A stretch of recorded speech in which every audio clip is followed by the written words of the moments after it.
The stagecoach wheels kicked up clouds of dust as Catherine Vale pressed her palm against the window, watching the endless Colorado prairie roll past with the same enthusiasm one might reserve for a funeral procession. It was late September 1878, and Catherine had arrived in Julesburg, Colorado territory, with nothing but a worn leather trunk, 23 years of disappointment, and the absolute certainty that love was a lie sold to foolish women by even more foolish poets. Her mother had believed in love, right up until the day her father walked out with the family savings and a saloon girl half his age. Her sister had believed in love, and now she was buried in Philadelphia soil beside the baby that had killed her in childbirth, while her husband drank himself into oblivion. Catherine had watched love destroy every woman in her family who had been naive enough to trust in it, and she had made herself a promise years ago that she would never be that foolish. The stagecoach lurched to a stop outside the Julesburg Hotel, a 2-story wooden structure that looked like it had been built hastily and maintained reluctantly. Catherine gathered her skirts and stepped down onto the dusty Main Street, squinting against the afternoon sun. The town was smaller than she had expected, just a collection of buildings clustered along the South Platte River, where the railroad and the overland trail intersected. Men in dusty boots and wide-brimmed hats walked past without a second glance, and somewhere down the street, a piano played badly out of tune. She had come to Julesburg to work as a schoolteacher, one of the few respectable positions available to an unmarried woman with an education but no prospects. The previous teacher had apparently fled back east after only 3 months, citing the rough conditions and rougher company. Catherine did not care about rough conditions. She had grown up in a Philadelphia tenement where winter meant choosing between heat and food, and she had worked as a seamstress in a factory where the foreman's wandering hands were considered an occupational hazard. Julesburg could not possibly be worse than what she had already survived. "Miss Vale," a woman's voice called from the hotel doorway. Catherine turned to see a plump woman in her 50s with graying hair and a kind face. "I'm Martha Henderson. I run the hotel here. The school board asked me to help you get settled." "Thank you," Catherine said, picking up her trunk with both hands. It was not heavy, she owned very little, but Martha hurried forward to help anyway. "Oh, my dear, you should have waited for someone to carry that," Martha said, taking one handle. "Where are your other things? This is everything." Martha's expression flickered with sympathy, which Catherine hated. She did not want sympathy. Sympathy was just another word for pity, and pity was what people felt when they thought you were weak. "Well, let's get you inside and settled. Your room is paid for by the school board, and dinner is included. Tomorrow morning you'll meet with the board members, and then you can see the schoolhouse." Martha led her through the hotel lobby, which was surprisingly clean, and up a narrow staircase to a small room with a bed, a washstand, and a window overlooking the street. "It's not fancy, but it's clean and the roof doesn't leak," Martha said. "If you need anything, just ask." Julesburg might be rough around the edges, but most folks here are decent enough. After Martha left, Catherine unpacked her few belongings and washed the dust from her face and hands. She changed from her traveling dress into a simple gray cotton dress that was more practical for the Western climate. Looking at herself in the small mirror above the washstand, she saw what she always saw: a woman with dark hair, gray eyes, and a face that was neither beautiful nor plain. She was tall for a woman, nearly 5 feet 8 inches, and thin in a way that suggested too many missed meals rather than natural delicacy. She looked exactly like what she was, a woman who had learned early that life was hard and fairness was a fantasy. That evening, Catherine ate dinner in the hotel dining room, a simple meal of beef stew and cornbread that was better than she expected. A few other guests sat at separate tables, mostly men who looked like traveling salesmen or ranch hands, and they nodded politely but did not bother her. She ate quickly and returned to her room, where she spent the evening reviewing her notes on teaching methods and trying not to think about how far she was from everything she had ever known. The next morning, Catherine met with the 3 men who comprised Julesburg's school board. They were all ranch owners or businessmen, middle-aged and sunburned, and they spoke bluntly about what they expected. The school served about 30 children ranging from age 5 to 16, though attendance was irregular as many children were needed to help with ranch work or harvest. Catherine would teach 6 days a week, with Sunday off, and she would be paid $30 a month plus room and board. It was not much, but it was more than she could have earned in Philadelphia, and it came with a measure of independence that few women ever achieved. After the meeting, one of the board members, a man named Samuel Pierce who owned the general store, walked Catherine to the schoolhouse. It was a simple one-room building on the edge of town, with rough-hewn wooden walls, a potbelly stove, and rows of mismatched desks. The blackboard was cracked, and the books were few and well-worn, but Catherine had taught herself to read with borrowed newspapers and library books that had to be returned the same day. These children would have more than she had started with. "We're expecting great things from you, Miss Vale," Samuel said as he prepared to leave. "The last teacher was not suited to frontier life." "I will do my job, Mr. Pierce," Catherine said. "That is all I can promise." She spent the rest of the day organizing the schoolroom and preparing lessons. The work was familiar and calming, and for the first time since leaving Philadelphia, Catherine felt something that was almost like peace. This was what she had come for, a purpose and a place where her past did not matter. On the 3rd day after her arrival, Catherine was sweeping the schoolhouse steps when a rider approached on a tall bay horse. The man sat in the saddle with the ease of someone who had been born on horseback, and as he drew closer, Catherine saw that he was younger than she had first thought, perhaps in his late 20s. He had dark blonde hair that needed cutting, a tanned face with strong features, and blue-gray eyes that seemed to take in everything at once. He wore work-worn clothes, a dusty hat, and a gun belt that looked more practical than threatening. "Miss Vale," he called out, swinging down from the saddle with fluid grace. "Yes, I'm Henry Keller. I own a ranch about 10 miles west of town."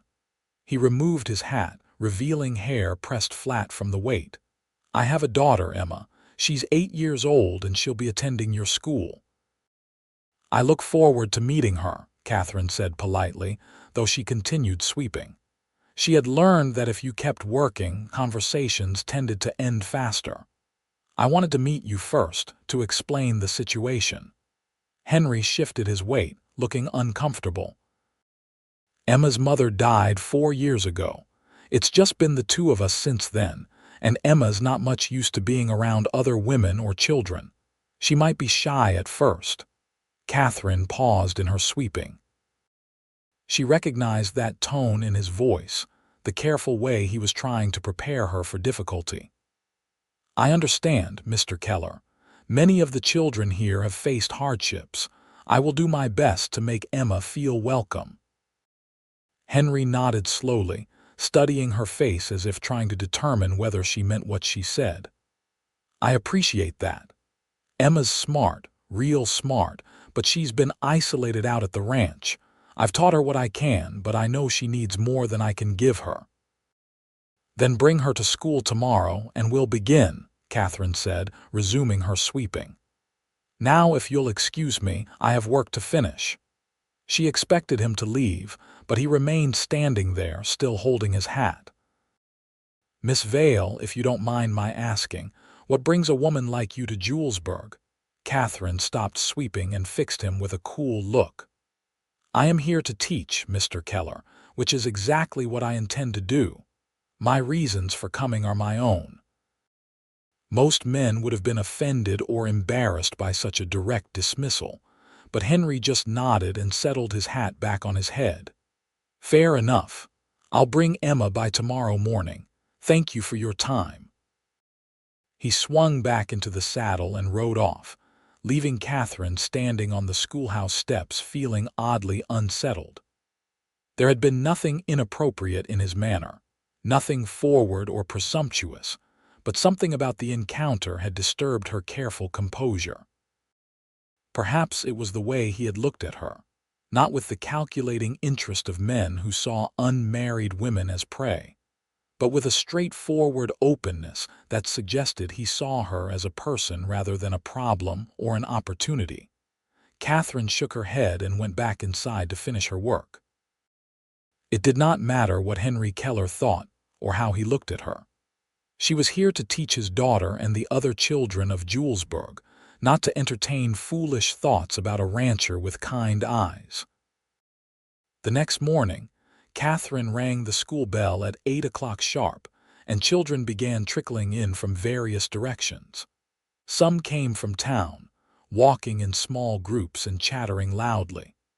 Others arrived on horseback or in wagons driven by parents who had ranch work waiting. Catherine stood at the door, greeting each child and directing them to find a seat. They ranged from tiny 5-year-olds who could barely reach the desk seats to strapping teenagers who looked like they would rather be anywhere else. Henry Keller arrived with his daughter just as the last bell rang. Emma was a small girl with long brown hair braided down her back, wearing a simple blue calico dress that was clean but well mended. She had her father's blue-gray eyes, but there was a wariness in her expression that suggested she had learned early to be cautious about the world. "Good morning, Emma," Catherine said gently. "I'm Miss Vale. Why don't you sit right there in the second row and we'll get started?" Emma looked up at her father and Henry gave her an encouraging nod. "I'll be back at 3 o'clock to pick you up," he said quietly. "You'll do just fine." Catherine watched as Emma made her way to the indicated desk, moving like a small animal expecting to be startled at any moment. The other children were already seated, and Catherine noticed several of them whispering and glancing at Emma with curiosity. She would have to watch that carefully. Children could be cruel without meaning to be, especially to outsiders. "Good morning, students," Catherine said, moving to stand in front of the blackboard. "For those of you who don't know me yet, I am Miss Vale and I will be your teacher. I expect you to work hard, treat each other with respect, and make the most of the opportunity you have to learn. Education is not something to waste." She had prepared a short speech about the importance of learning, but looking at their faces, she realized they did not need speeches. They needed someone who would teach them practical things that would help them survive in a hard world. So instead of talking about the nobility of education, she picked up a piece of chalk and wrote her name on the board. "Let's begin with rating," she said. "I want to see where each of you stands, so we'll go around the room and everyone will read one paragraph from this book." The morning passed quickly as Catherine assessed her students' abilities. As she had expected, they varied widely. Some of the younger children barely knew their letters, while a few of the older ones read quite well. Emma Keller, when her turn came, read with clear precision that suggested someone had taught her with patience and care. Catherine made notes about each child's level, already planning how she would structure lessons to address such different needs. At noon, the children rushed outside for their lunch break, pulling out packages of food and running off to eat under the shade of the few trees that grew near the schoolhouse. Catherine had brought her own simple lunch of bread and cheese, and she ate it at her desk while reviewing her notes. She was so absorbed in her work that she did not notice Emma lingering near the doorway until the girl spoke. "Miss Vale," Catherine looked up. "Yes, Emma. I forgot to bring lunch, Pa usually remembers, but he was busy with the horses this morning. Come here, Catherine said, gesturing to a chair beside her desk. She split her own lunch in half and offered it to Emma. We'll share. Emma's eyes widened. I can't take your food. You're not taking it, I'm giving it to you. There's a difference. Catherine kept her voice matter of fact, knowing instinctively that Emma would hate being pitied as much as she did. Besides, Martha at the hotel always gives me too much. I can never finish it all. It was a lie, but a kind one, and Emma seemed to recognize it as such. She took the offered food and sat down, eating slowly and carefully. You read very well, Catherine said after a moment. Your father must have taught you. He did. Every night after supper we read together. He says Ma loved books and he wants me to love them too. Emma's voice was quiet but steady. That's a wonderful gift to give someone. Emma looked up at her with those serious blue-gray eyes. Miss Vale, are you going to leave like the last teacher did? The question was so direct that Catherine paused. She could have given a reassuring answer filled with promises she might not be able to keep, but she sensed that Emma would see through such platitudes. I don't know what the future holds, Catherine said honestly. But I came to Julesburg to teach, and I don't give up easily on things I've committed to. So unless something extraordinary happens, I plan to be here for a good long while. Emma nodded slowly, as if weighing the truth of those words. That's good. The last teacher said she was going to stay forever, but she left after the first snow. I grew up in Philadelphia, Catherine said. I've seen snow that would make Colorado winter look mild. I'm not afraid of cold weather. For the first time, Emma smiled a little. Pa says you talk like someone from back east. He says you probably think we're all rough and uncivilized out here. I think civilization has very little to do with geography, and a great deal to do with how people treat each other, Catherine replied. And so far, everyone in Julesburg has been quite civil to me. After lunch, the students returned for arithmetic lessons, and Catherine spent the afternoon teaching different groups at different levels. It was exhausting work, moving from the youngest children learning basic sums to the oldest ones working on fractions and percentages, but it was also satisfying. These children wanted to learn, even the ones who pretended otherwise, and Catherine found herself actually enjoying the challenge. At 3 o'clock, parents began arriving to collect their children, and Catherine stood at the door to bid each one goodbye. Henry Keller arrived on his bay horse, and Emma ran to him with a smile that transformed her serious face. How was your first day? Henry asked, swinging down from the saddle. It was good, Pa. Miss Vale let me help with the little ones during reading time. Did she now? Henry glanced at Catherine, and there was approval in his eyes. Emma is a good reader and very patient, Catherine said. She was very helpful. Thank you for that, Henry said quietly, then helped Emma up into the saddle. We'll see you tomorrow, Miss Vale. Catherine watched them ride off together, Emma chattering excitedly about her day while her father listened with evident pleasure. Something about the sight made her chest feel tight in a way she did not want to examine. She turned away and went back inside to clean the schoolroom and prepare for the next day.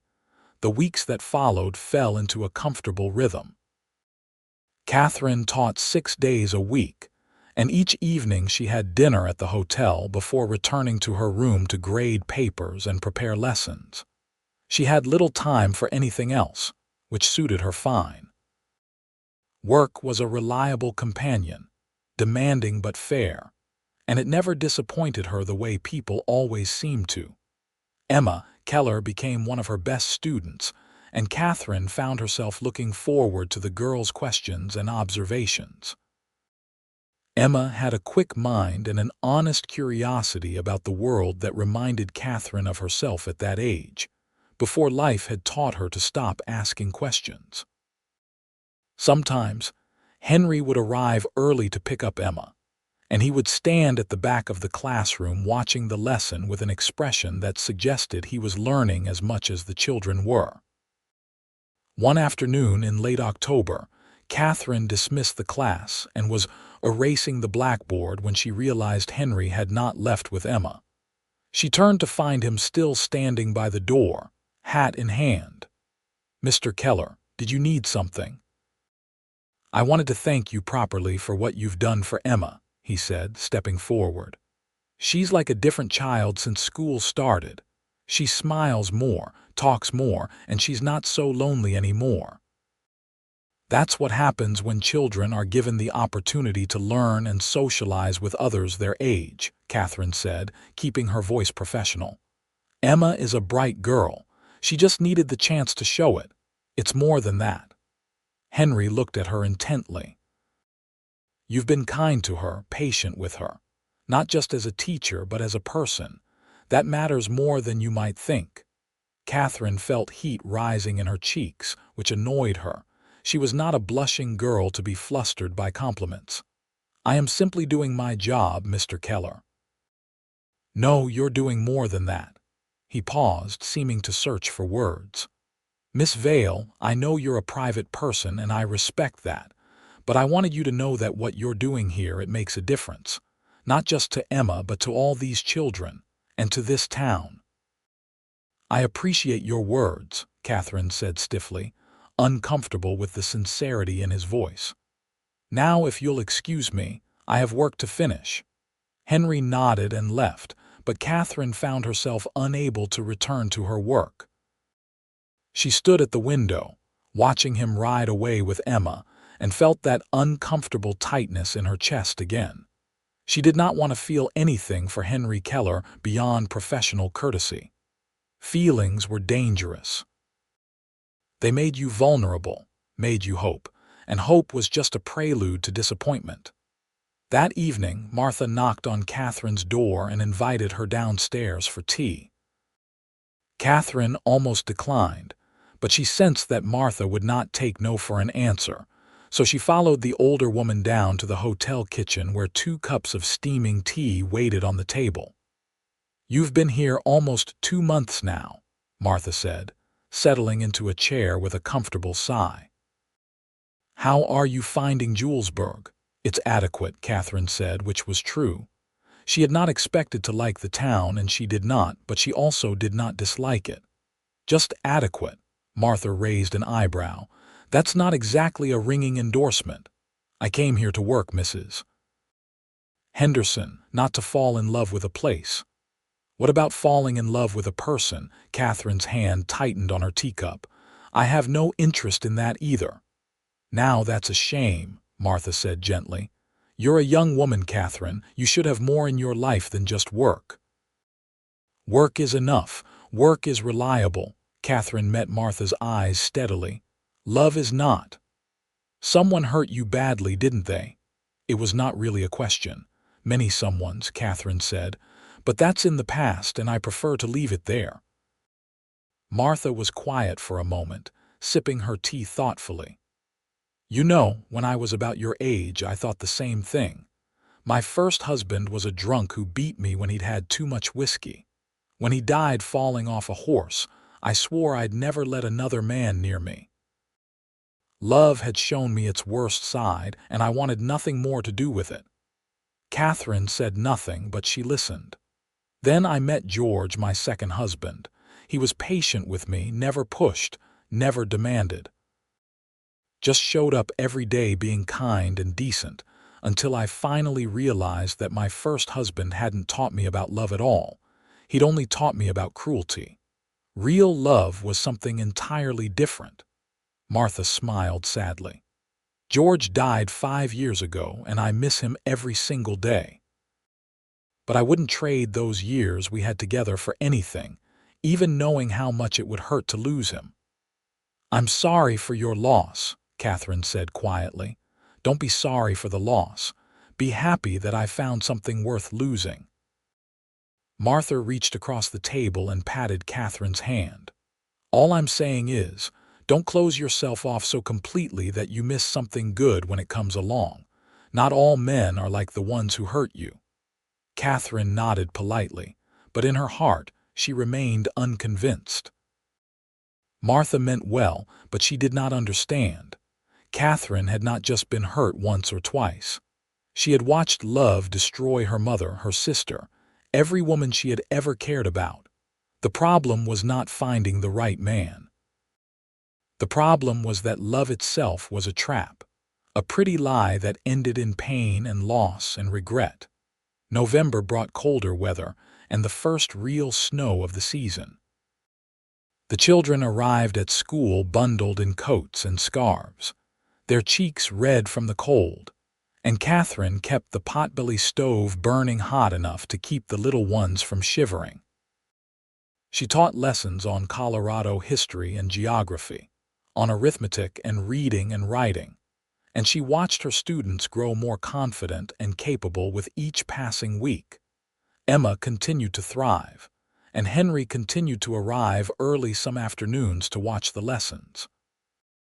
Catherine told herself she was imagining the way his eyes seemed to follow her around the classroom, the way he smiled when she made a joke or praised a student's work. She was probably imagining the way her heart beat faster when she heard his horse approaching, the way she found herself smoothing her hair and checking her collar before he entered the room. On a Friday afternoon in mid-November, a storm blew in faster than anyone expected. Catherine dismissed school early so the children could get home before the worst of it hit. But within minutes, the wind was howling and snow was falling so thickly that visibility dropped to almost nothing. Most of the children lived in town and ran off in groups, but several of the ranch children were stranded, including Emma. "We'll wait here," Catherine said, trying to keep her voice calm even as she worried. "Your parents will come for you as soon as they can." But an hour passed, and then two, and the storm only worsened. Catherine kept the stove stoked and tried to keep the children occupied with stories and songs, but she could see fear creeping into their faces. What if their parents could not get through? What if they were trapped here all night in a building that was never meant for overnight shelter? Just when Catherine was beginning to truly panic, she heard the sound of horses and voices outside. The door burst open, letting in a blast of snow and cold air, and Henry Keller stood in the doorway looking like a snow-covered ghost. "I've got a wagon outside," he said, his voice rough from shouting over the wind. "I can take the children who live west of town. Anyone else should stay here until their folks arrive." Catherine helped bundle the children into their coats and handed them off to Henry, who lifted each one up into the covered wagon bed where blankets and warm stones waited. Emma was last, and Catherine held her close for a moment before passing her to her father. "Thank you for coming," Catherine said, having to shout to be heard over the wind. "I wasn't going to leave my daughter stranded," Henry shouted back, "or any of these children." He paused, looking at Catherine with an intensity that cut through the snow and cold. "Will you be all right here?" "I'll be fine. Go get the children home safely." Henry nodded and climbed up onto the wagon seat. Catherine watched until the wagon disappeared into the white curtain of snow, then returned inside to wait with the remaining 4 children. Within another hour, all their parents had arrived, leaving Catherine alone in the quiet schoolhouse with only the storm for company. She banked the fire and gathered her things, preparing to make the short walk back to the hotel. But when she opened the door, the wind nearly knocked her backwards. The storm had intensified, and she could barely see 3 feet in front of her. This was not the manageable snow of Philadelphia streets. This was a frontier blizzard, wild and dangerous and potentially deadly. Catherine closed the door and faced the truth. She would have to stay here overnight. The schoolhouse was not comfortable, but it was shelter, and she had enough wood to keep the fire going.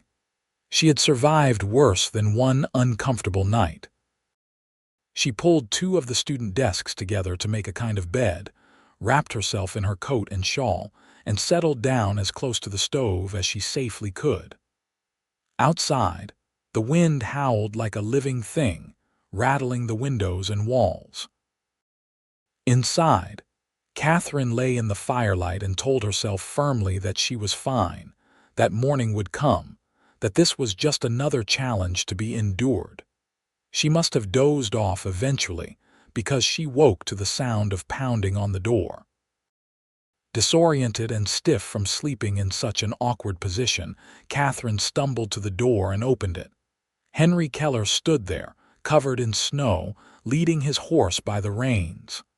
"Thank God," he said, and the relief in his voice was palpable. "I was worried I wouldn't find you." "What are you doing here?" Catherine demanded, suddenly aware that her hair was falling down and she looked nothing like the composed schoolteacher she worked so hard to be. "I couldn't stop thinking about you trapped here alone. As soon as the storm let up enough to see, I came back." Henry led his horse closer to the building, using it as a windbreak. "You can't stay here another night. The temperature's dropping and you don't have enough supplies." "I'm perfectly fine," Catherine said, though her teeth were chattering. "You're freezing and you're stubborn, and you're coming with me." Henry's voice was firm but not unkind. "My ranch is only 3 miles from here, and the storm has broken enough that we can make it if we leave now." "That would be highly inappropriate," Catherine protested, even as part of her desperately wanted to say yes, to accept help, to stop being so determinedly alone. "Miss Vale, I'm not asking you to marry me. I'm asking you to accept shelter during a blizzard." "There's nothing inappropriate about survival." Henry held out his hand. "Please, I promised Emma I wouldn't come back without you, and I don't intend to break my word to my daughter." The mention of Emma decided it. Catherine nodded stiffly and gathered her few belongings. Henry helped her up onto his horse and then swung up behind her, wrapping one arm around her waist to keep her steady. Catherine knew she should object to such intimate contact, but she was too cold and too grateful to protest. The ride to the ranch was brutal. Even with the worst of the storm past, the wind still cut like knives, and the snow made the trail nearly impossible to follow. Catherine pressed back against Henry's solid warmth and tried not to think about how good it felt to have someone's arms around her, keeping her safe. This did not mean anything, she told herself. This was just practical frontier hospitality, nothing more. By the time they reached the ranch, Catherine was so cold she could barely feel her fingers or toes. Henry lifted her down from the horse and carried her to the house, a solid 2-story structure built of logs with smoke rising from 2 chimneys. The door flew open before they reached it, and Emma rushed out. "Miss Vale, Pa, you found her." "I found her," Henry confirmed, guiding Catherine inside. "Emma, get some blankets. She's frozen through." The interior of the house was warm and bright, lit by oil lamps and a large fireplace that dominated one wall of the main room. Catherine had a confused impression of comfortable furniture, braided rugs, and curtains that showed a woman's touch before Emma was wrapping her in quilts, and Henry was pressing a cup of hot coffee into her shaking hands. "Drink this slowly," Henry instructed. "You need to warm up from the inside." Catherine obeyed, too exhausted to argue. The coffee was strong and bitter and wonderful, spreading warmth through her chest. Gradually, her shivering eased, and she became aware that both Emma and Henry were watching her with anxious faces. "I'm all right," she said, her voice coming out rough. "Thank you for coming to get me." "You shouldn't thank me," Henry said quietly. "I should have realized you'd stayed behind at the school. I should have come back for you immediately. You were responsible for getting children home safely. That was the right priority." Catherine pulled the quilts more tightly around herself. "I knew what I was doing when I stayed." "Did you?" Henry studied her face. Or were you so used to taking care of yourself that you didn't even think to ask for help? The observation was too accurate, too perceptive, and it made Catherine defensive. I am perfectly capable of managing on my own, Mr. Keller. I'm sure you are.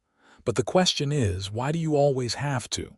Before Catherine could respond, Emma tugged on her father's sleeve. Pa, Miss Vale needs to rest. She can sleep in your room and you can sleep down here like you used to when Ma was sick. Henry hesitated, then nodded. That makes sense. Miss Vale, I'll show you upstairs. You should get some proper rest. Catherine wanted to protest, but she was so tired that she simply followed Henry up the stairs to a room that was clearly his. It was neat and spare, with a large bed covered in a quilt, a dresser, and a window that looked out over snow-covered fields. Everything spoke of a man who took care of what was his, but did not waste time on unnecessary luxuries. I'll bring you some things of my wife's to sleep in, Henry said, his voice careful. They've been packed away, but Emma and I agreed a while back that it was time to let them be used again rather than just sitting in a trunk. I don't want to intrude, Catherine said. You're not intruding. You're accepting shelter, which is what any decent person offers to someone in need.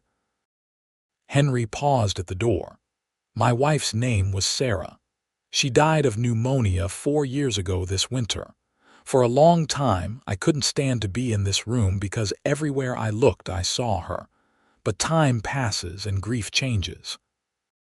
It doesn't go away, but it becomes something you can carry rather than something that carries you. He met Catherine's eyes. I'm telling you this because I want you to understand that having you here, it doesn't dishonor her memory. Sarah would have been the first person to offer help to someone who needed it. Catherine nodded, not trusting herself to speak. There was something in the way Henry talked about his wife, a combination of love and loss and acceptance, that touched something deep inside her. This was not a man who had been broken by love. This was a man who had loved deeply and lost, and somehow found the strength to keep going. After Henry left, Catherine changed into the nightgown he brought, a soft cotton garment that had clearly been made with care. She climbed into the bed, which smelled faintly of soap and sunshine, and fell asleep almost immediately. She woke to bright sunlight streaming through the window and the smell of coffee and bacon drifting up from downstairs. For a moment, she could not remember where she was, and then the previous day came flooding back. Catherine sat up quickly, horrified to realize that it was clearly mid-morning. She had slept for almost 12 hours. Dressing quickly in her own clothes, which someone had cleaned and dried, Catherine hurried downstairs to find Henry and Emma eating breakfast at a large wooden table. "Good morning," Henry said, standing politely. "I hope you slept well." "I slept too long. I should have been up hours ago." Catherine felt her cheeks burning with embarrassment. "Why, it's Sunday, no school and nowhere you need to be." Henry pulled out a chair for her. "Sit down and have breakfast. Emma's been helping me cook and we made enough for an army." Catherine sat, too flustered to argue, and Emma immediately piled her plate with bacon, eggs, and fresh biscuits. The food was simple but good, and Catherine realized she was ravenously hungry. "The storm cleared out overnight," Henry said as they ate. "The road to town should be passable by this afternoon. I'll take you back to the hotel whenever you're ready." "Thank you." Catherine hesitated, then forced herself to add, "And thank you for coming to get me yesterday. I know I was difficult about accepting help." "You were cautious, which is understandable." Henry's blue-gray eyes were steady and kind. "But Miss Vale, being strong doesn't mean you have to be alone. Sometimes the strongest thing you can do is let someone help you." "That's what Pa told me after Ma died," Emma piped up. "He said it was okay to cry and be sad and let people help us, because that's what people who care about each other do." Catherine looked at this 8-year-old girl with her serious eyes and wise words, and felt something crack in the careful armor she had built around her heart. "Your father is a very smart man." "I know," Emma said with the absolute confidence of a well-loved child. "He's the best pa in the whole world." Henry's face softened as he looked at his daughter, and Catherine saw in that moment the depth of love between them. This was what love could be when it was real and true, and not twisted by selfishness or cruelty. This was what she had never believed existed. After breakfast, Catherine helped Emma with her lessons while Henry did the necessary work around the ranch. Emma was far ahead of where she should have been for her age, and Catherine found herself genuinely enjoying the challenge of teaching this bright, curious child. They worked on advanced reading and arithmetic, and Emma soaked up the knowledge like dry ground soaking up rain. In the early afternoon, Henry brought the wagon around, and they set out for town. The world had been transformed by the storm, everything covered in a blanket of white that sparkled in the sunlight. It was beautiful in a harsh way, and Catherine found herself appreciating the wild grandeur of this landscape, even as she knew it was dangerous. "Miss Vale," Henry said as they drove, "I want to apologize if I was too forward yesterday, talking about my wife and about you accepting help. I know you value your privacy." "You have nothing to apologize for," Catherine said. "You were kind to me, and your words made me think about things I usually prefer not to examine." "What kind of things?" Catherine was quiet for a long moment, watching the snow-covered prairie roll past. "I came to Julesburg believing that love was impossible for me, that it was a fool's game that ended in pain and disappointment. I watched it destroy the women in my family, and I swore I would never be that vulnerable. And now I'm not sure what I believe." Catherine glanced at him, then away. "You and Emma, the way you care for each other, it's different from anything I've seen before. It makes me wonder if perhaps I was wrong about some things. Love can be destructive when it's selfish or possessive," Henry said thoughtfully. "But real love, the kind that wants the best for the other person even when it costs you something, that kind of love makes life worth living. Sarah and I had that, and I have it with Emma. It's not always easy and it's not always comfortable, but it's real." "I don't know if I'm capable of that kind of love," Catherine admitted. "Why would you think that?" "Because I've spent so many years protecting myself, building walls, keeping everyone at a distance. I don't know how to be any other way." Henry was quiet as they entered the outskirts of Julesburg. Finally, as he pulled the wagon to a stop in front of the hotel, he turned to face her fully. "Miss Vale, Catherine, if I may, you've already shown that kind of love. I see it in how you teach those children, how patient you are with them, how you genuinely care about their learning and their well-being. That's love, even if you call it something else." He paused. "You're not as closed off as you think you are. You just haven't found someone you trust enough to let in." Catherine felt tears prickling at the back of her eyes, which horrified her. She never cried, had trained herself years ago not to waste tears on things that could not be changed.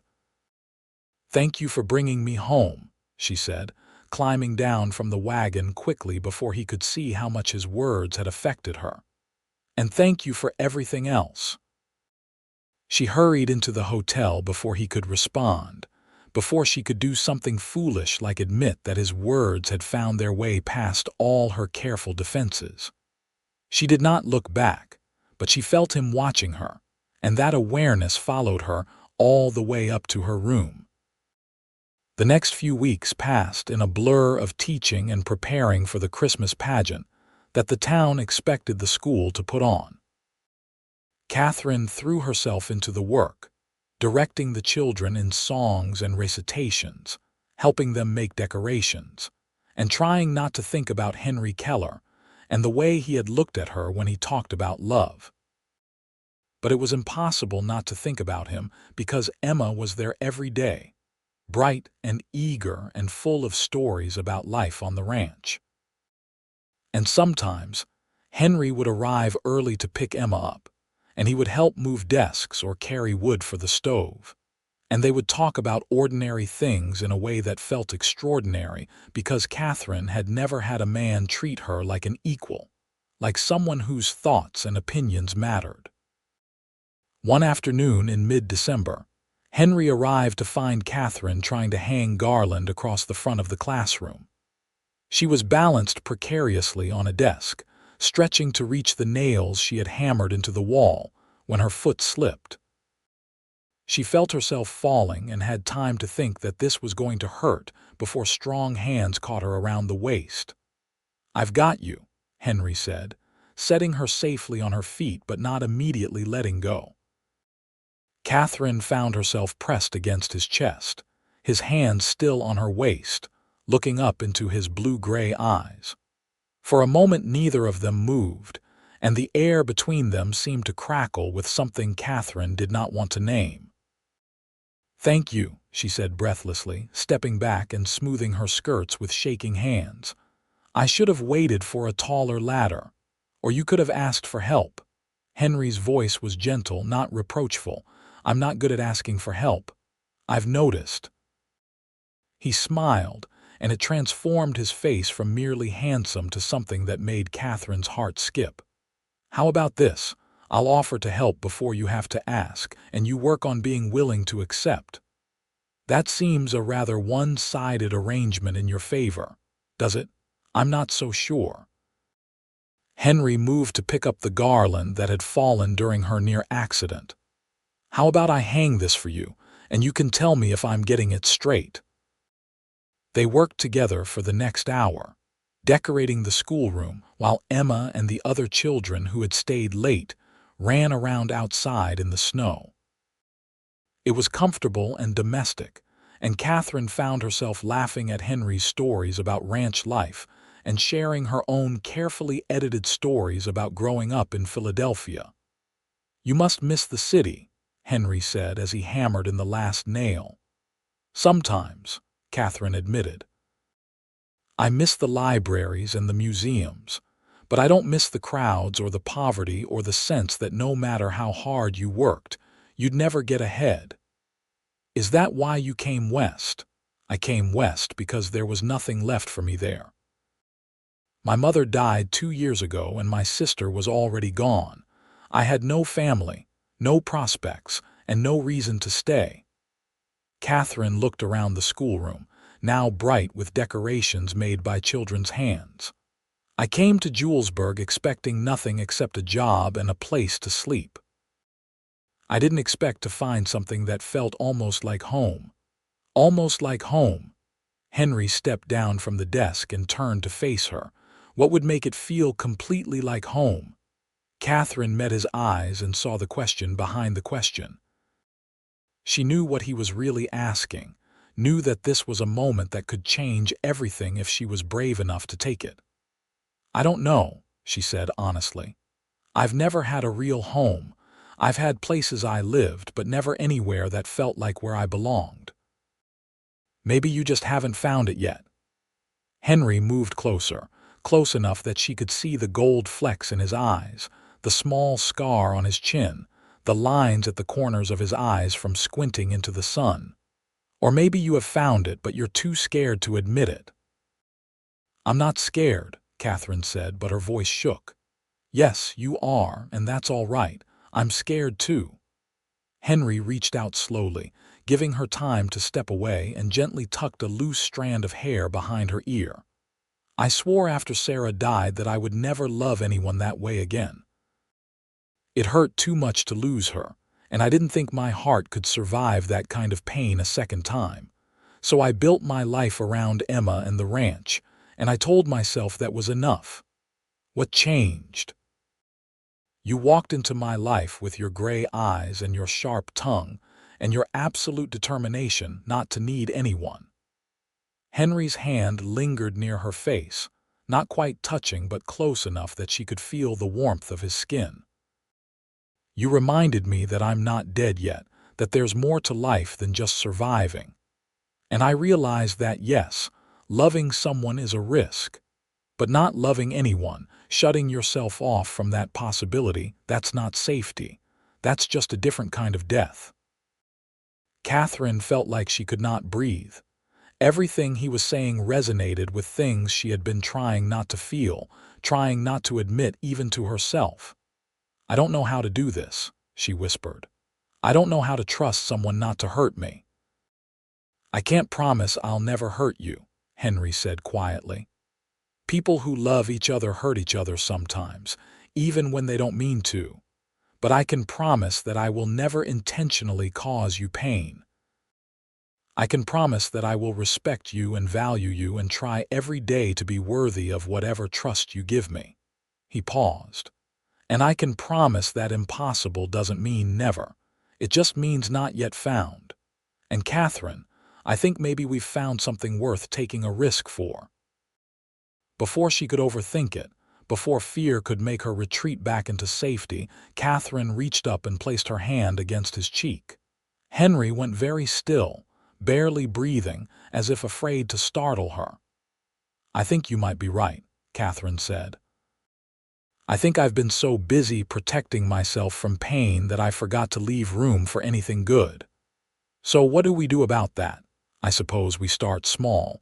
We spend time together, we get to know each other, and we see what happens."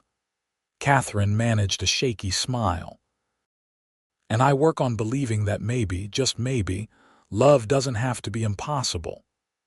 Henry turned his head and pressed a kiss to her palm, a gesture so tender that it made Catherine's eyes sting with tears. "That sounds like a good plan to me." The sound of children's voices outside broke the spell, and they stepped apart just as Emma burst through the door, followed by several other students. If Emma noticed the tension in the room or the way both adults looked flustered, she was tactful enough not to mention it.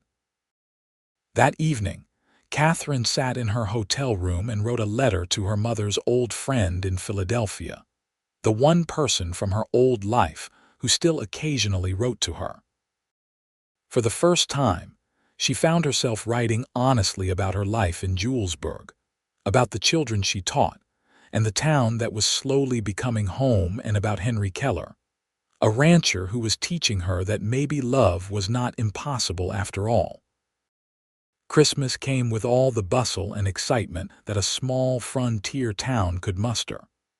The school pageant was a success, with children reciting poems and singing carols while proud parents watched and applauded. Catherine stood at the side of the room, watching Emma deliver a flawless recitation about winter, and felt a swell of pride that was almost maternal. After the pageant, Henry approached her with a small package wrapped in brown paper. "Emma and I wanted to give you this, to thank you for everything you've done this year." Catherine unwrapped the package carefully to find a beautiful leather-bound journal with blank pages waiting to be filled. On the inside cover, Emma had written in her careful script, "For Miss Vale, who taught me that learning never ends. Merry Christmas from Emma and Pa." "It's beautiful," Catherine said, her throat tight. "Thank you both so much." "We thought you might like to have a place to write down your thoughts," Henry said. "Or maybe to plan lessons or anything else you want to put in it." "I love it." Catherine looked up at him, not caring who might be watching. "It's the most thoughtful gift I've received in years." On Christmas Day, which fell on a Wednesday that year, Henry invited Catherine to the ranch for dinner. She accepted, bringing with her a fruitcake she had baked with Martha's help and a book of poetry for Emma. The day was cold but clear, and the ranch looked like a painting with snow covering everything in pristine white. Emma greeted her at the door with a hug that surprised and touched Catherine. The house smelled of roasting turkey and fresh bread, and Henry had clearly spent considerable time preparing a feast. They ate at the big wooden table, laughing and talking and enjoying the simple pleasure of good food and good company. After dinner, Emma fell asleep on the sofa in front of the fire, exhausted from the excitement of Christmas morning. Henry covered her with a quilt and then led Catherine out to the porch where they could talk without waking the child. "Thank you for coming today," Henry said, leaning against the porch railing. "It means a lot to both of us having you here. Thank you for inviting me. This is the best Christmas I've had in more years than I can count."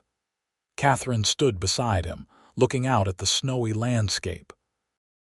"When I came to Julesburg, I thought I would always be alone. I had convinced myself that was what I wanted, what was safest. And now I think maybe I was wrong about a lot of things." Catherine turned to face him. "You asked me once what would make Julesburg feel like home. I think I know the answer now. What is it, you and Emma? This feeling of belonging somewhere, of being part of something larger than just myself." Catherine took a deep breath, gathering her courage. "Henry, I'm falling in love with you. It terrifies me, but it's also the most real thing I've felt in years." Henry's face broke into a smile that was pure joy. "Catherine, I've been in love with you since that day you refused to stop sweeping the school steps just to talk to me. I've been waiting for you to be ready, and I would have waited as long as it took." He cupped her face in his hands and kissed her gently, a kiss full of promise and patience and hope. Catherine kissed him back, letting go of years of fear and mistrust, choosing to believe that maybe this man, this good and decent man, would not break her heart. When they finally pulled apart, both breathing hard, Henry rested his forehead against hers. "Will you marry me, Catherine? Not today or tomorrow, but when you're ready. Will you let me love you and build a life with you and show you every day that love doesn't have to be impossible?" "Yes," Catherine said, the word coming out as barely more than a whisper. "Yes, I'll marry you." They stood on the porch wrapped in each other's arms as the winter sun set over the Colorado prairie, and Catherine felt something she had never expected to feel: hope for the future. The engagement was announced in early January, and the town of Julesburg reacted with universal approval. Everyone seemed to have noticed the growing attachment between the schoolteacher and the rancher, and they were pleased to see two people they respected finding happiness together. Catherine continued teaching through the winter and spring, though she spent many of her evenings at the ranch, getting to know Henry better and building a relationship with Emma. The girl was delighted at the prospect of having Catherine as a stepmother, and she threw herself into planning the wedding with an enthusiasm that made both adults laugh. Henry courted Catherine properly, with long conversations about everything from philosophy to farming, with stolen kisses in the barn when Emma was not looking, with the slow building of trust and intimacy that comes when two careful people decide to take a risk on each other. In April, Catherine met Henry's parents, who traveled from their ranch in Wyoming Territory for the wedding. They were weathered, kind people who had clearly raised their son to value honesty and hard work, and they welcomed Catherine into the family with open arms. "Our son has been alone too long," Henry's mother said, embracing Catherine warmly. "I'm so glad he found someone brave enough to take a chance on love again." "I'm the one who's lucky," Catherine replied. "He's teaching me that everything I believed about love was wrong." The wedding took place on a sunny Saturday in late April 1879, in the small church at the edge of Julesburg. Catherine wore a simple dress of cream-colored silk that Martha had helped her sew, and she carried a bouquet of wildflowers that Emma had picked that morning. Henry wore his best suit, and when Catherine walked down the aisle and saw the way he looked at her, with such open love and joy, she felt the last of her doubts fall away. They spoke their vows in clear, steady voices, promising to love and honor each other for the rest of their lives. When the minister pronounced them husband and wife, Henry kissed Catherine with such tender passion that several of the women in the congregation wiped away happy tears. The reception was held at the hotel, with food and dancing and celebration that lasted well into the evening. Catherine danced with her new husband, with Emma, with the school board members and the townspeople who had become her community. She felt lighter than she had in years, as if by saying yes to Henry, she had also said yes to her own happiness. That night, Henry drove Catherine and Emma back to the ranch, which was now Catherine's home too. He carried her over the threshold while Emma giggled and clapped, and then Emma hugged them both good night before retreating to her room. Alone with Henry in the bedroom that was now theirs, Catherine felt suddenly nervous. He seemed to sense it because he simply took her hands and held them gently. "We have the rest of our lives," he said quietly. "There's no rush for anything. I just want you to be happy and to feel safe." "I do feel safe," Catherine said, and realized it was true. "For the first time in my life, I feel completely safe." Henry kissed her then, slow and deep, and Catherine let herself fall into the kiss, into the feeling of being cherished and desired and loved. They learned each other slowly that night, with patience and tenderness, building the physical intimacy that would complement the emotional connection they had already forged. Afterward, lying in Henry's arms with her head on his chest, Catherine thought about how wrong she had been about love. It was not a trap or a lie or a fool's game.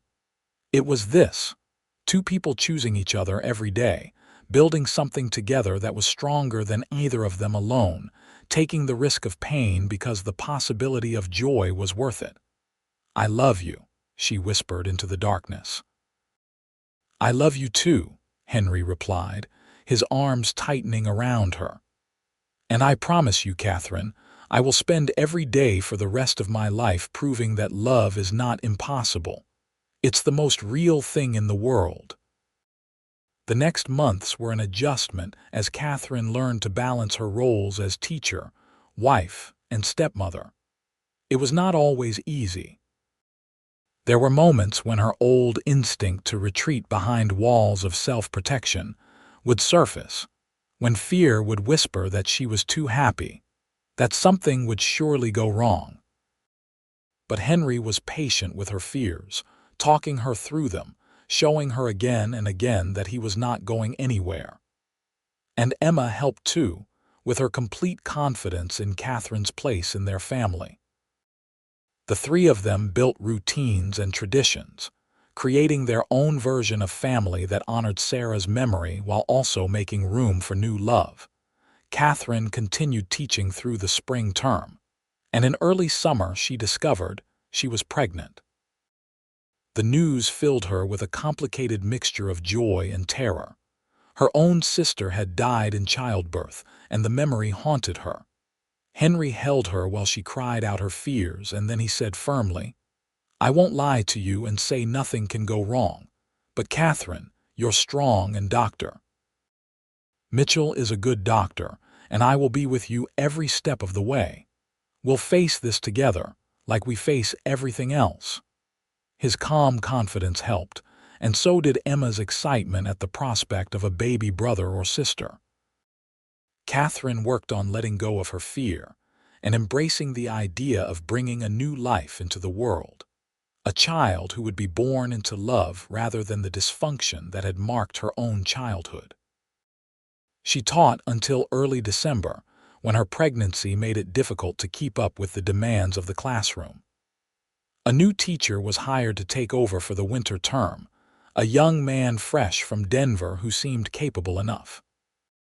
Catherine spent her days at the ranch, helping Emma with her lessons, preparing the house for the baby, and trying not to worry too much about the birth that loomed ahead.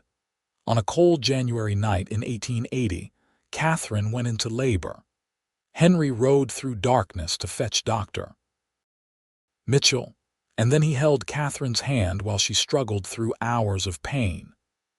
Emma stayed downstairs with Henry's mother, who had come to help with the baby's arrival. Finally, as dawn was breaking, Catherine gave birth to a healthy baby boy.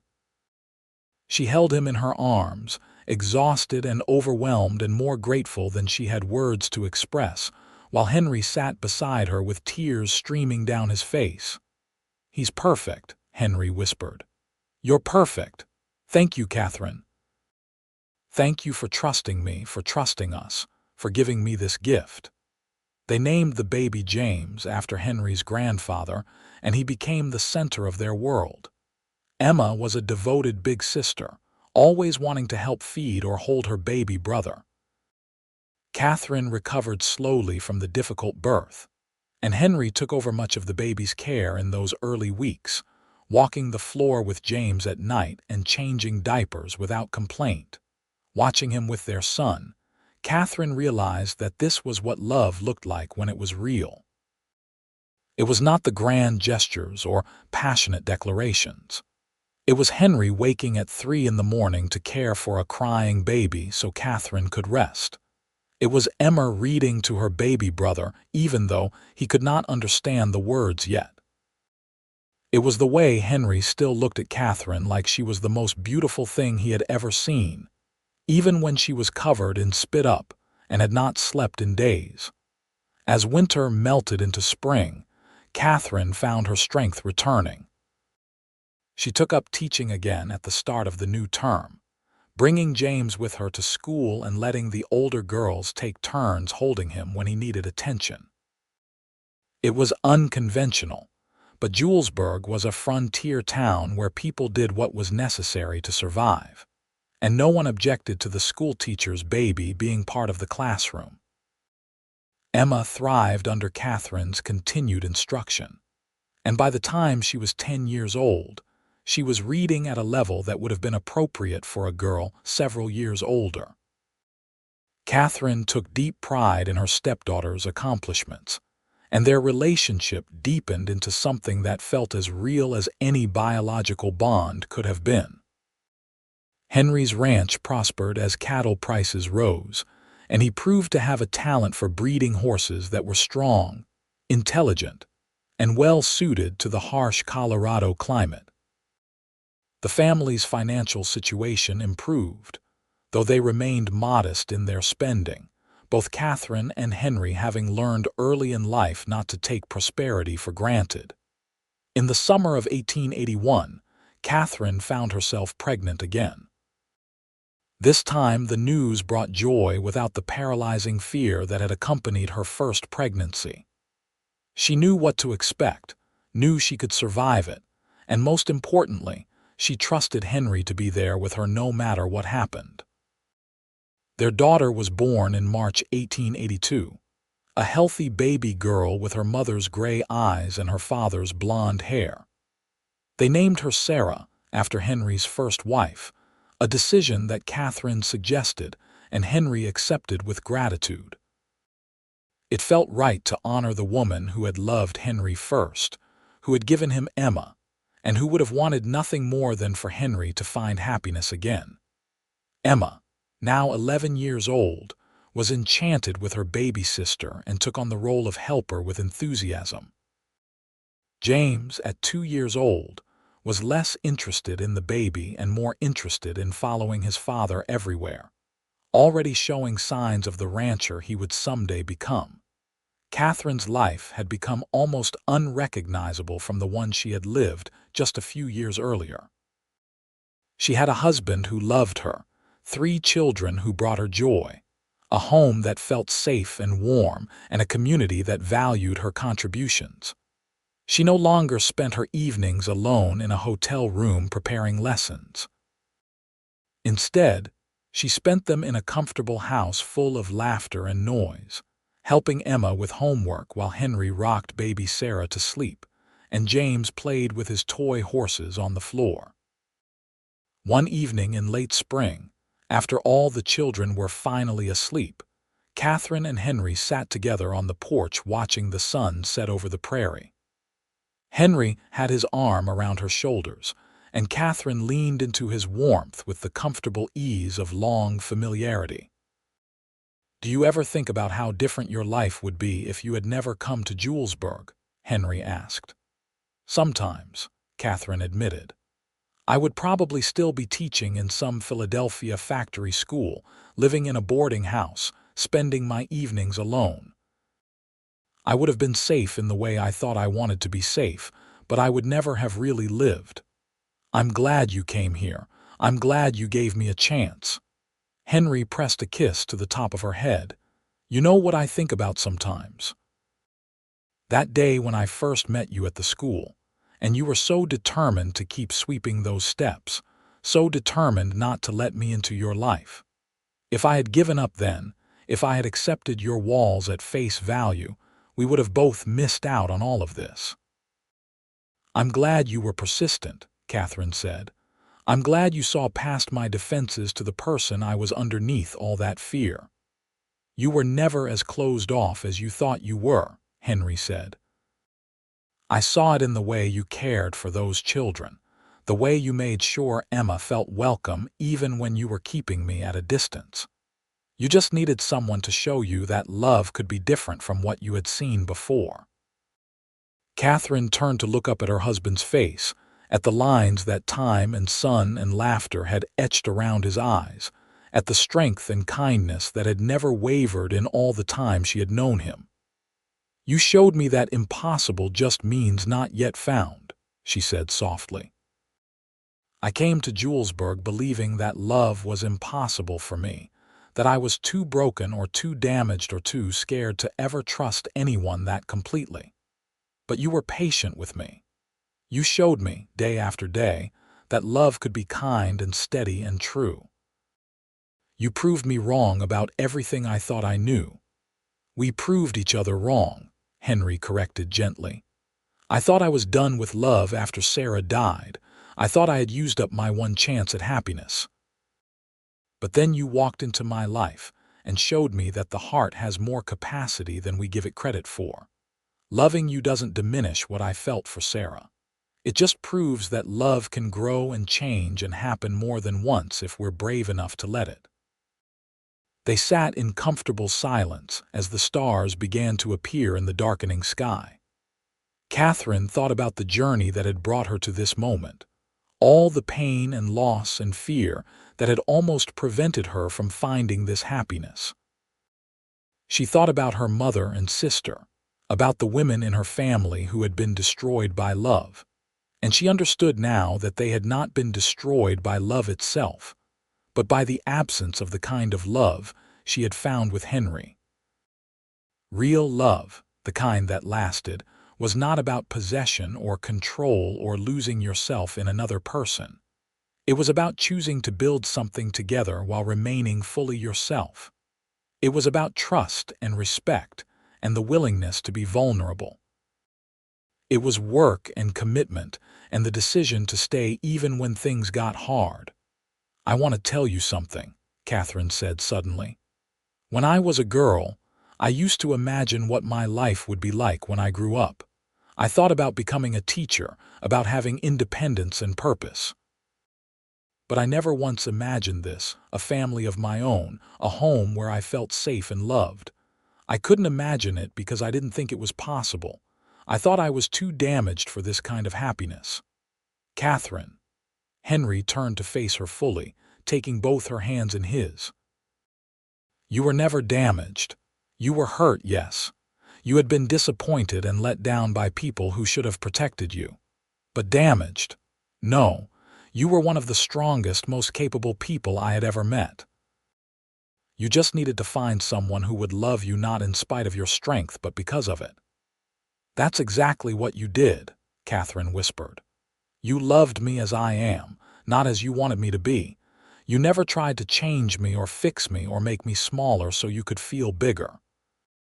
You just loved me. Because you're easy to love, Henry said simply.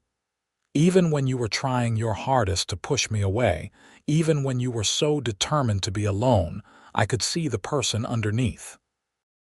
And that person was worth waiting for, worth being patient with, worth every moment of uncertainty. Catherine leaned forward and kissed her husband, a kiss full of gratitude and love and the deep contentment that comes from finding where you belong. When they pulled apart, Henry smiled at her with such tenderness that her heart felt too full for her chest. "We should go in," he said. "Sarah will probably wake up for her feeding soon, and we should sleep while we can." "In a minute," Catherine said, settling back against his shoulder. "I just want to sit here for a little while longer and appreciate how lucky I am." They stayed on the porch as the night deepened around them, wrapped in each other's arms, secure in the knowledge that they had found something rare and precious.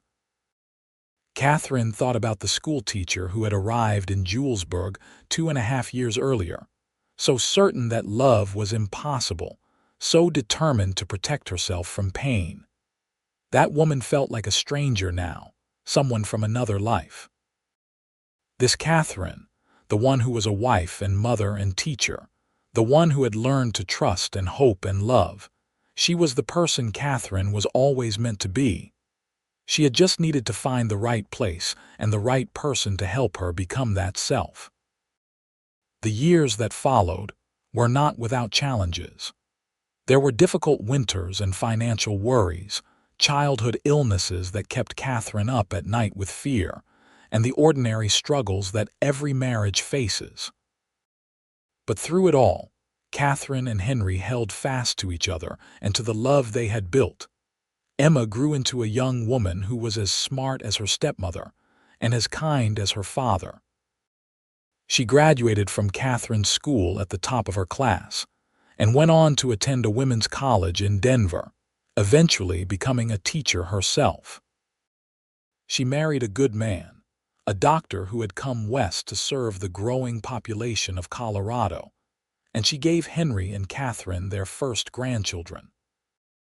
James grew up loving the ranch as much as his father did, and by the time he was 18, he was managing much of the daily operation while Henry focused on breeding programs and business matters. He was steady and reliable, with his mother's thoughtful nature and his father's practical skills. Sarah, the baby born in the spring of 1882, grew up to be the most adventurous of the three children. She learned to ride before she could properly walk, and she had a fearless curiosity about the world that sometimes frightened her parents but more often made them proud. She would eventually become a journalist, traveling throughout the West and writing articles about the changing frontier. Catherine continued teaching for many years, watching generations of Julesburg children pass through her classroom. She became known throughout the territory as one of the finest teachers in Colorado, and several of her students went on to college and successful careers. But her greatest satisfaction came from the quieter successes, the children who learned to read despite difficulties, the shy ones who found their voices, the ones who discovered that learning could be a joy rather than a chore. In 1895, on their 16th wedding anniversary, Henry and Catherine took a trip to Denver, leaving the ranch in James's capable hands. It was the first time they had been away together without any children, and Catherine was surprised by how much she enjoyed the freedom of it. They stayed in a real hotel, ate in restaurants, attended a concert, and spent long hours talking about everything and nothing. On their last night in Denver, as they lay in bed in their hotel room, Henry turned to Catherine and said, "You remember what I told you that day in the schoolroom, when we first admitted how we felt about each other?" "You said a lot of things that day," Catherine replied, smiling in the darkness. "I told you that impossible just means not yet found, that what you thought was impossible, love that was real and true and lasting, it was just something you hadn't found yet." Henry found her hand and laced his fingers through hers. "I think I was wrong about that." Catherine's heart clenched with sudden fear. "What do you mean?" "I mean that it wasn't just not yet found, it was not yet built. What we have, Catherine, we made it together. It wasn't just sitting out there waiting for us to stumble across it. We had to work for it, fight for it, choose it every single day.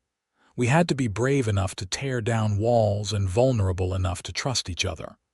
The love we have now is something we created, not something we just found. Catherine felt tears spilling down her cheeks. You're right. I spent so long thinking that love was something that either happened to you or didn't, like it was a matter of luck or fate. But what we have, we built it piece by piece, day by day, choice by choice. And we're still building it, Henry said. Every day, we're adding something new, making it stronger, making it ours. That's what love is, Catherine. It's not finding the impossible. It's making the impossible real through commitment and patience and trust. They made love that night with the tenderness of long familiarity and the passion that had never quite faded. And Catherine thought about how grateful she was for every choice that had led her to this moment.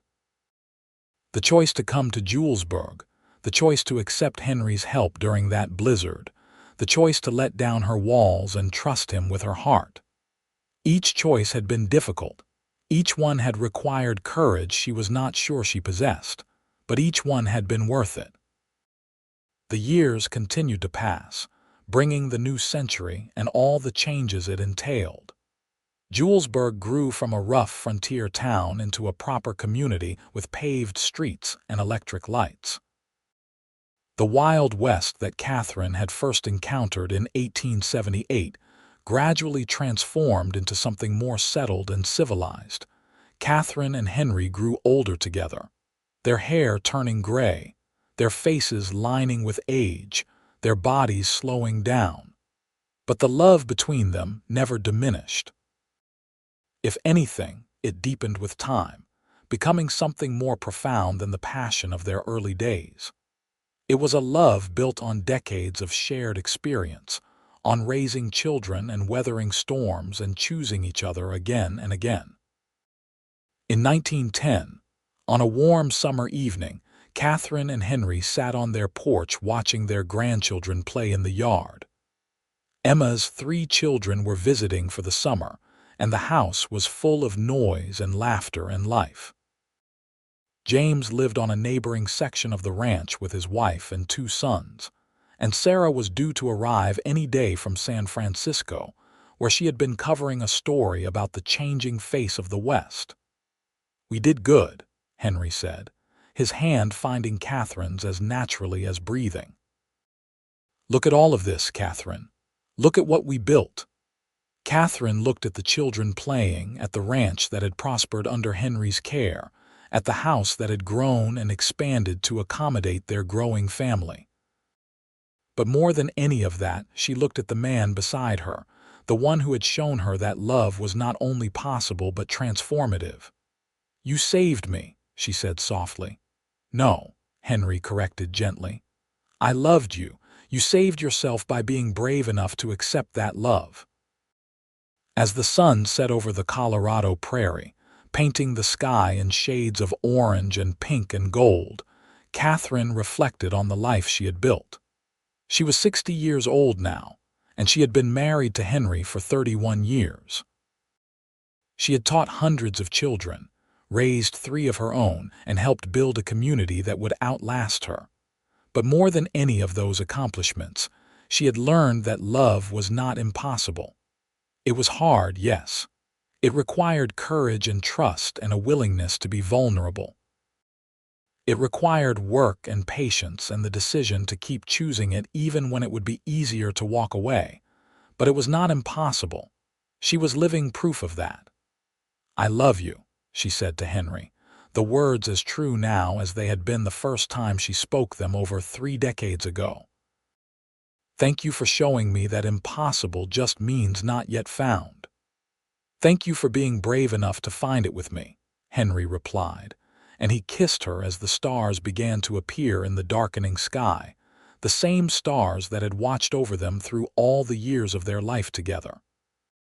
Years continued their steady march, and in 1918, Catherine finally retired from teaching at the age of 68. Her body was not as strong as it once was, and the children deserved a teacher who could keep up with them. But she remained involved in the school, serving on the board and helping new teachers adjust to life in Julesburg. Henry had turned over most of the ranch operations to James years earlier, though he still spent time with the horses he loved and made daily rounds to check on everything. They had achieved something rare in the West, a legacy that would continue for generations, a piece of land and a family that would endure. On a spring morning in 1923, Catherine woke to find Henry still asleep beside her, something that almost never happened. He was always an early riser, up before dawn to start the day's work. She reached over to shake him awake, and her hand found skin that was cold. Henry had died peacefully in his sleep, his heart simply stopping after 73 years of beating steadily and strongly. Catherine sat beside him as the sun rose, holding his hand, and she did not cry. She would cry later, rivers of tears for the man who had been her partner for 44 years. But in that moment, she felt only gratitude that he had not suffered, that he had died peacefully in the bed they shared, and that she had been blessed with so many years of his love. The funeral was enormous, with people coming from all over Colorado to pay their respects to a man who had been respected and loved by everyone who knew him. Catherine stood between her children and accepted condolences with grace, drawing strength from the family she and Henry had created together. In the months that followed, Catherine learned to live alone for the first time since her marriage. Emma wanted her to come live in town, but Catherine refused. The ranch was her home, and she would stay there as long as she was able. James and his family were just across the property, close enough to help if she needed anything. She spent her days tending the garden, reading the books that had always been her comfort, and writing in the journals that Henry had given her over the years. She wrote about their life together, about the love they had shared, about the lessons she had learned. She wrote it all down so that her children and grandchildren would know that love, real love, was worth fighting for.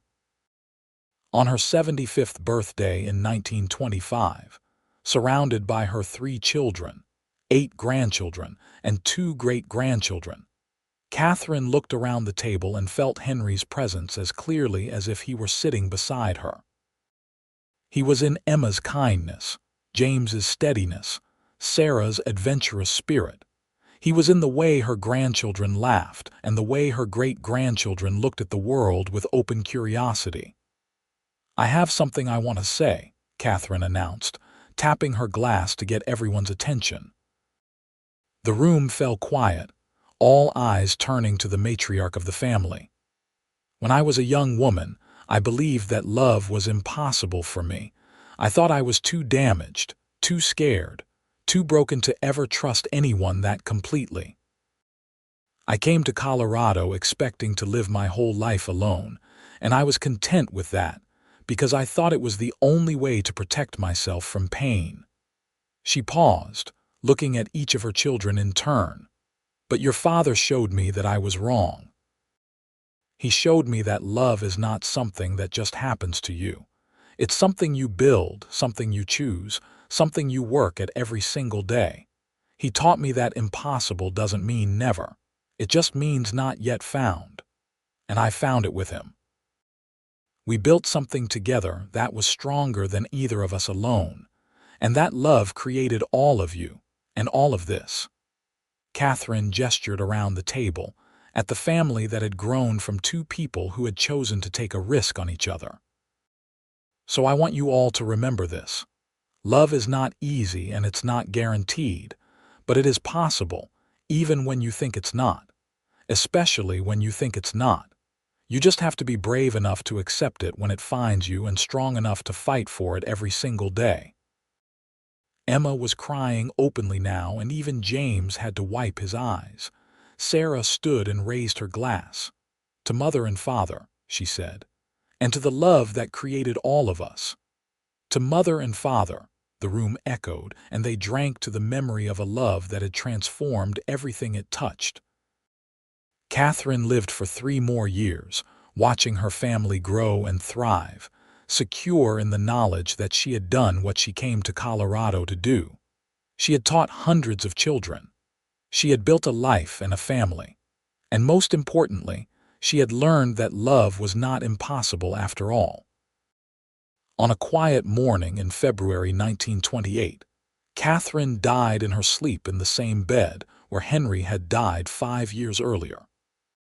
She was 78 years old, and she had lived a life far richer and fuller than she had ever imagined possible when she first stepped off that stagecoach in Julesburg 50 years earlier.